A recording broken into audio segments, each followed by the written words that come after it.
It has been a big week, a huge week, a pretty emotional week actually. Oh, I'm getting emotional. Oh my God. Oh my God. Too emotional, honestly. Now, if you've been around for a little while, you will know that many months ago, we put our tiny little terrace house in the suburban southeast of England on the market. We've got this dream, you see, of living a remote life off the grid or semi off the grid somewhere in a quiet little cottage in the middle of nowhere.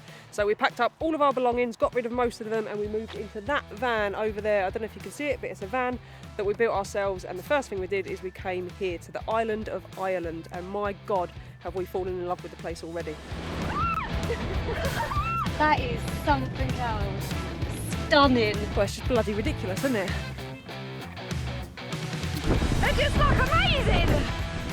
Now, for those of you that are completely new here, I probably should explain that for 3 years now, we've been travelling pretty much full time in the van and then just going back to the house every now and again.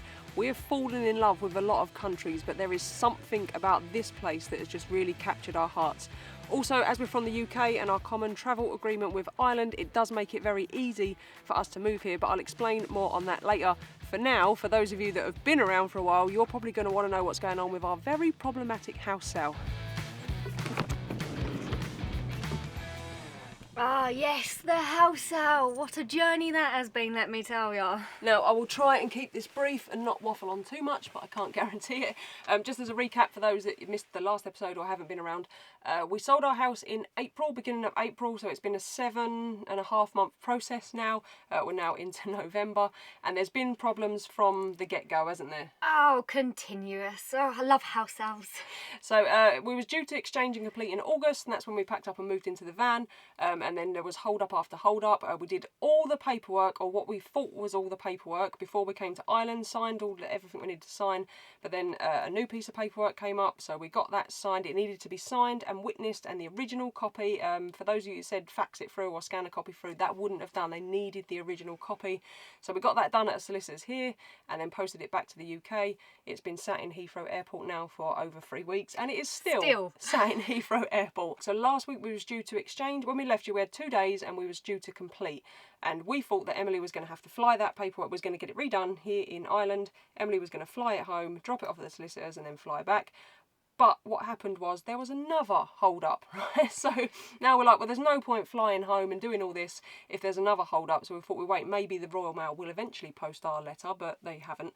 So instead of flying home and doing all that, we just waited for this other problem, us anticipating it was going to be a while. You was very frustrated at this point, wasn't you? Oh, frustration, sleepless nights, headaches, everything. And then that problem just seemed to disappear, didn't it? And Yep. We got this phone call. I could quickly just give you a quick call, make sure everything's still okay your end. So Yep. we never got that deed in, unfortunately. So this is our solicitor calling at 3 p.m. on a Friday saying the new problem had been resolved. Brilliant, and we can now complete. But there's still that piece of paperwork being held hostage by the Royal Mail. So where are they at the moment? Heathrow. Yeah, they've been there for 3 weeks. But if you, because obviously we can sign and scan and set over to you. But if you need to complete, if you need them to fully complete an exchange, like the original copies, then I'll fly them back. So after explaining for the 900th time where this bloody piece of paperwork was, we didn't think we was going to be able to complete. And it was a bank holiday here in Ireland at the time, so we knew we'd have to wait another 3 days before we could even do the paperwork, and then you'd fly it back. Now you have to understand this sale's been going on for so long. I don't know about you, but I'd convinced myself that it probably was doomed, and it was just problem after problem, and it just wasn't going to go through. Yeah, there was always that lingering feeling that it was just going to all collapse and fold at the end, wasn't there? Yeah, and we've been waiting so long at this point, but our solicitor said she'd try her best to push it through without this piece of paperwork, but we wasn't holding our hopes up. And then an hour later, we got this phone call. Lovely. All right then. Thanks for that. Thanks, bye.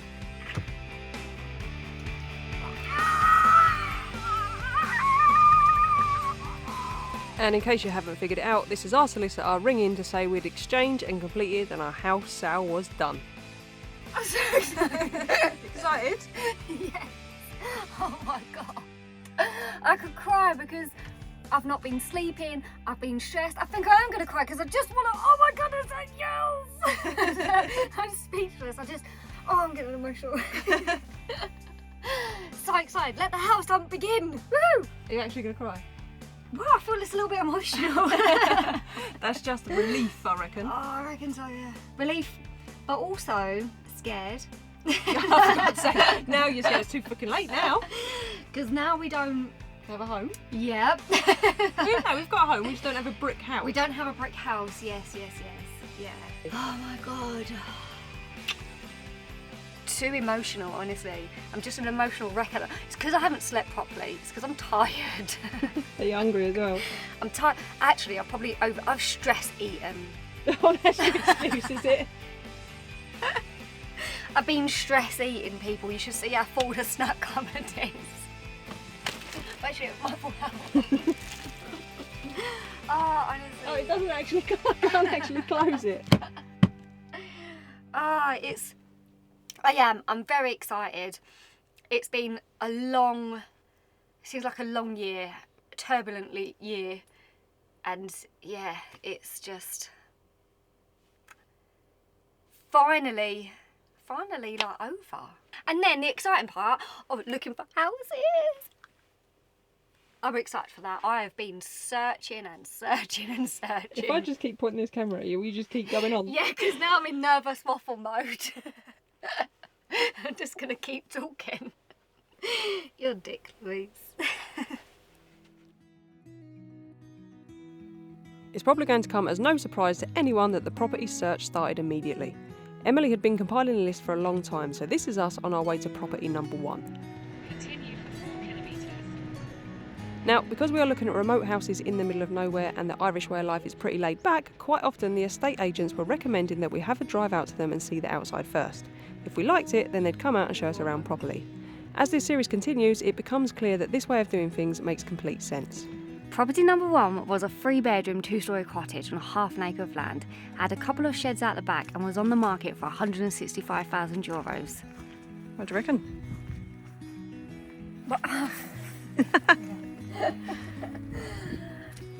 I reckon it's quite remote. It is remote, yes. This is the track. The camera won't do it justice just to how narrow it is, but I barely fit up. We got up, didn't we? Yeah, I had to go before to make sure that there was some turning circles. Not sure if we'll get back down. I like it. I do like it. Look, you would definitely get peace and quiet for sure. I know, I can hear the river down there. I know. You're not loving it, are you? What, you're not loving? I feel like it's just too remote. We're 20 minutes from the nearest village and 40 minutes from the nearest big town. Yeah, I suppose, all right. And we'll get you a little Suzuki Jimny, little 4x4, you'll be well away. Yeah. As beautifully located as this house was, Emily's initial reaction told me all I needed to know. With the rain rolling in, we were soon on our way. Now, if you're looking for a remote retreat with spectacular scenery, then this would be a cracking buy. It is only a few minutes from the sea, so imagine this for your morning commute. Can't say the area's not nice though, can you? It is beautiful. It actually is. So this bit of coastline is probably 800 metres from the property, so it is a nice place. It is, but to be fair, like I was thinking this last night on mine and AJ's little walk, that the longer I'm in Ireland, the more I'm falling in love with it. And because it's so beautiful. It really, really is. It's the scenery and it's the people. The people make this country something special, don't they? Yeah, there is quite a few dogs roaming free, but I suppose when you're this remote, it doesn't really matter. He probably lives in one of the houses. Look, yeah, the people really do make this experience of coming to Ireland something special because they are incredibly welcoming, aren't they? Yeah, so much so. And want to give you loads of information, best places to go and places to look at as well. Yeah, absolutely. All in all, it's got a fat face. I found a fat face. Emily likes fat face clothes, hence the nude attire. New jumper. That's not the only one.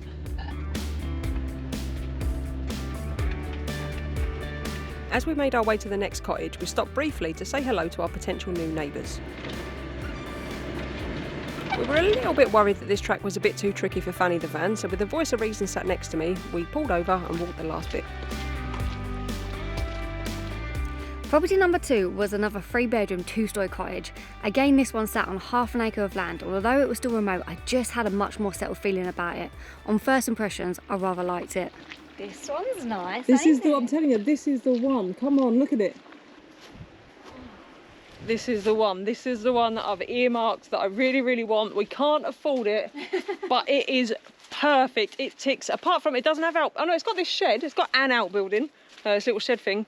But apart from that, it ticks every single box, like every single box.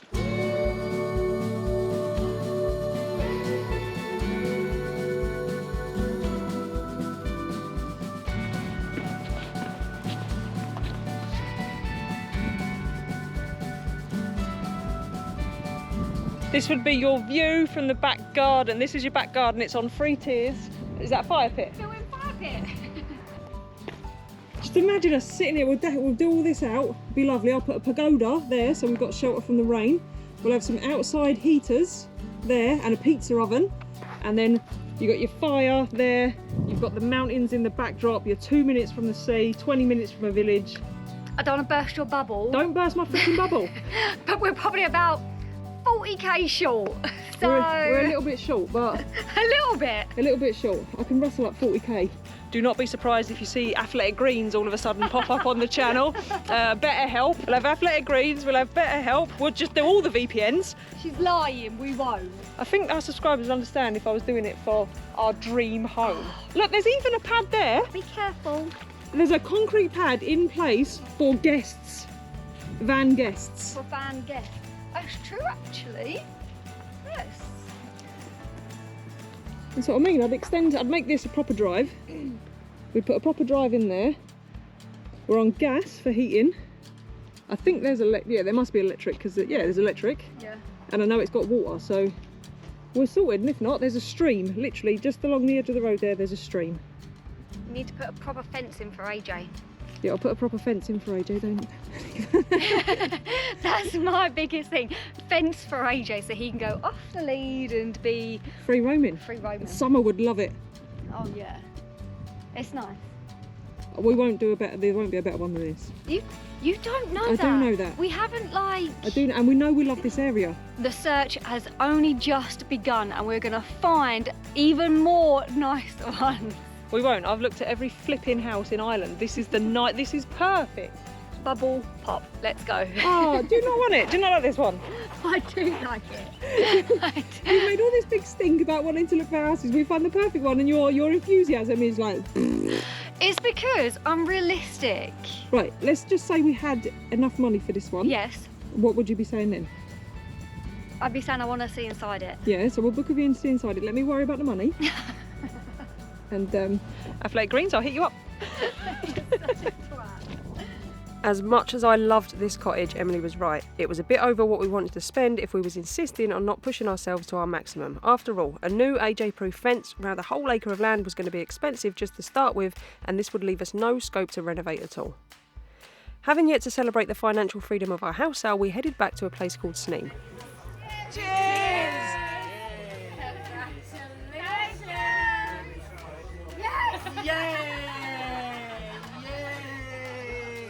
Excellent, excellent. Thank you very You are much. welcome. Brilliant. Thank you. We'd met a lovely couple who had made us feel so welcome at a Total Motorhome Island meetup. I'll leave a link to their Facebook group below, as it is a great resource for travelling Ireland in a van, with info on campsites, marinas and airs and all that kind of thing. This was just what we needed to de-stress from the last few weeks. We made it to the pub to watch the rugby, and we even have an Irish snack-related fun fact for you. As thrilling as Louise's extended voiceovers are, I need to stop it there and talk to you about a favourite Irish potato snack. This is a packet of cheese and onion tato crisps, and this is a packet of cheese and onion tato crisps. They are very different, and there is an interesting reason why. While at the pub, the Irish were having a test to determine which of these seemingly same flavour and same brand of crisp tasted best. And obviously with the ever famous Snack Bandit being present, you was asked to cast your vote, wasn't you? Oh. And you did pick one, but we're not going to tell you because you have to come here and try for your own.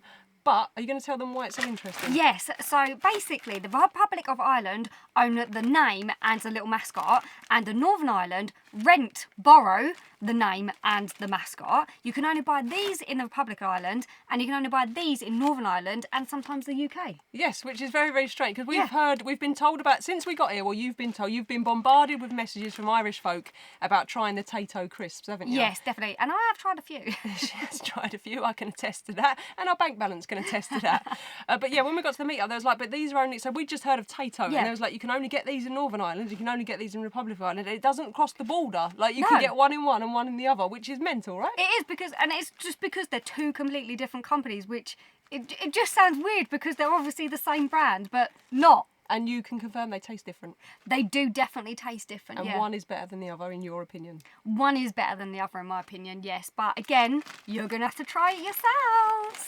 Okay, now that we are officially on the house hunt, the train is in motion, it is going full steam, isn't it? Yeah, Emily's very excited. We're getting asked a lot of questions by you guys, so we're going to try and answer just a few of them right now about things to do with our house hunt. Now, the first one, you nosy Parkers, is budget. Now, yeah, we're not shy in coming forward, are we?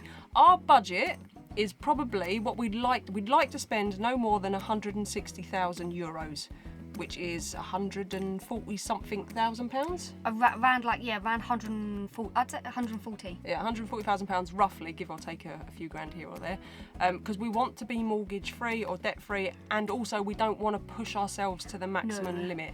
We can go higher if the dream property comes, but it's got to be, for us to do that, it's got to be our dream property, hasn't it? Yes, like, yeah. It's got to be like top notch, can't believe this, putting an offer in straight away kind of thing. Because apart from that, we don't want to extend ourselves, we don't want to extend our reach, basically. No. So that's roughly our budget, so hopefully that satisfies your need. Obviously, if we can find something with massive potential, much cheaper, we're quite happy to do that as well, because then we're going to renovate. Whatever we buy is going to be a project of some sort. There'll be at least some sort of renovation or stuff that needs doing, isn't something there, because we want something to really get our teeth in. So yeah, we don't want to overextend, but at the same time, we'd quite happily go cheap, giving ourselves a big budget then, or a bigger budget for the renovation. Obviously, we're not going to be able to afford it all in one, so it will be a long process. But yeah, that's it really, isn't it? The next big question is, what's our criteria? So do you have any main criteria for your house that you're looking for? It must be important. This must be important. She's cleared her throat. I want a decent sized garden, because I want AJ to have, one of the other reasons is AJ's retirement home, isn't it? So I want there to be a decent bit of garden so that AJ can roam about and stuff, and yeah, have a nice little play area and parking, And you want a nice house, don't you? I do want a nice house, yeah. So Emily's seems to be leading towards a nice house, whereas I don't really care about the house. I just want the nice land, and we can put a nice house on it or convert, because planning permission is a bit tricky here in Ireland with certain things. So building from scratch in remote areas to get planning is quite difficult here. So it's not. We'd rather buy something that's already in situ and then then renovate. Me, I would like a house all done and dusted, and you could just play about in the garden. Maybe you try and find something with an outbuilding for you, and then I can just move straight into the house. Yes, so I would very much like outbuildings so that I can renovate them, preferably something like traditional Irish looking, so maybe an old stone barn or something like that. Yeah, definitely outbuildings that I can get my teeth stuck into and we can do. Plus, I'd like to renovate the whole house. I'd like to buy an old, completely derelict cottage and renovate the whole thing. Whereas you're like, no, I want a nice big house. Yeah, I'm not feeling the derelict cottage where we've got to put roofs on and do all sorts of stuff like that. Bit decorating. Land, I'd like, half an acre to an acre of land, so that we can, maybe a bit more than that, so that we've got space, and also we can grow a bit of veg and stuff in the future and whatnot. Yeah. I think that's our main criteria. Oh, remote. It's got. Whoa. When I say remote, what I mean is I don't want a direct neighbour and I don't want to be overlooked by anyone. I would go full remote, like 2 hours from the nearest other person, which would be quite hard in Ireland because it's a small country. But you would like to be much closer to a town, so we're going to have to compromise on how remote the property is, aren't we? Yes, without a doubt. Yeah, that's our compromise. Yeah, because it's very important that we're both comfortable in the house. And I'm also thinking this. We could be here forever, and if I die first, it's got to be something that you're comfortable being in, elderly, by yourself. Great, thanks. Well, that's what you said when we went to look at that first one. You said if you're not here, I'd feel isolated if I was here alone. I meant if you went off camping, not if you die. I'm going to die at some point, and you'll probably be on your own. Yeah, but move along. And the we'll go for one more question because we've already waffled enough. The third question that we're getting a lot is how can we possibly, because obviously Ireland is in the EU, the European Union, so how can we possibly be staying here travelling this long, and how can we live here? Now, there is what's called the Common Travel Area, and that is an agreement between the UK and Ireland. It predates our joining the EU and it stands after Brexit. So what it means is anyone from Ireland can live and work freely within the UK, and anyone from the UK can live and work freely in Ireland. You can live in one and work in the other, and it's called, I think they're called cross-border workers, because if you imagine Northern Ireland is attached to the island of Ireland, and I'm sorry if I've said any of this wrong, I don't want to offend anyone, but I think I'm standing on the right side of politically correct. Northern Ireland is part of the UK but attached to Republic of Ireland, so there's lots of people that work in one and live in the other, so it's already, the system's already set up for UK residents to live and work in Ireland and vice versa. So we have that. So if you're from the UK, this is possible. Obviously, if you're from someone else, so a lot of Americans asking, you would need, I think, a visa, but please check that on your own. But for us as UK citizens, we're can do it, can't we? Yes. Also, citizenship. You've asked if we could apply for Irish citizenship. If we live here so you need an address, you need to live here for 5 years, and then you can apply for Irish passport, which is something we may consider when we get there, because then when we do buy another property in somewhere warm, because we will need a getaway at some point, then we won't need to worry about our Schengen days because we will have Irish passports. And as much as I would like to live permanently in another country, you're just not on board with that, are you? No. When I say another country, I mean another European country that isn't Ireland. I'm happy with Ireland. I absolutely love it. Love it here. It is a fantastic country. It is, yeah. But no, not another... It's the language barrier, and it sounds very simple, but we know from experience when you have like actual problems, like when you break down or when you need to converse about EGR calling valves and stuff like that, those things are very hard to translate, even between people that speak fluent one language and fluent in the other language. Sometimes there's no direct translation, and then when you add in all the other stuff of work and all that, it just becomes a bit more difficult, doesn't it? It's all right learning a bit of language to go to the local supermarket or to your bakery or whatever is completely different to being able to really converse and get into the nitty gritty, isn't it? Yes. That's going to take me a long time to learn. We struggle with English sometimes, as many of you may well know. So yeah, for us, we absolutely love Ireland, and the more time we spend here, the more we're loving it, and to the point where I'm like, well, Europe's lovely, summer home, yes, perfect, little winter cabin up in northern Sweden or Norway, perfect, but yeah, Ireland. You're working for a lot of years to get all these little getaways, I'm telling you. I don't know where you're getting the money from, Louise. Athletic Greens, hit me up. And on that note, we're going to love you and leave you, and we will see you all on the next one. If you've enjoyed this video, then please do consider hitting subscribe, because we're going to view some more properties next week. We have viewings inside. I'll drop a couple of clips over the top of things we're going to be looking at, and yeah, I think it's going to get very interesting very quickly. So excited! Ding the bell, hit the thumbs up, and we'll see you on the next one. I'm excited. I'm excited as well. It's a happy time. It is. And I've got like food on the go.